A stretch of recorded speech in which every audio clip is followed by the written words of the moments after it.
সাহেব সরকারি টাকা আত্মসাৎ করার যার কোনো দরকার নেই।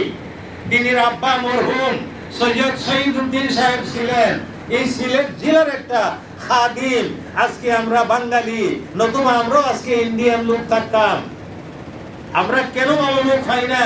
আমরা আমল ভালো করতে পারি না, এই জন্য ভালো লোক পাই না।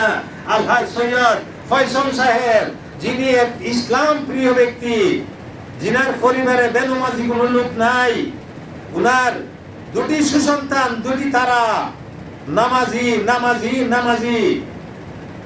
এরা ফরার মালে লোক নেই, নিজের মাল ফরারে দেওয়ার জন্য যারা ব্যস্ত।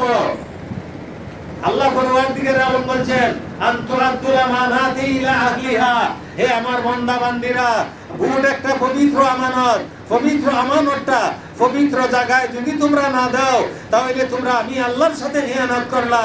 আমি আল্লাহর সাথে ইহানত করার কারণে কাল হাসরের ময়দানে আমার সামনে আসামির কাঠ গড়ায় তোমার দাঁড়াতে হবে।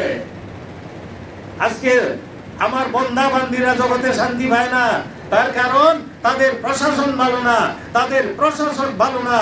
এই সমস্ত সুপ্রশাসক আমরা এদেরকে যদি জায়গায় পাঠাইতে পারি, ইনশাআল্লাহ চুনারঘাট মাধবপুরে শান্তি ফিরে আসবে, অশৃঙ্খলা বিশৃঙ্খলা থাকবে না। চাঁদা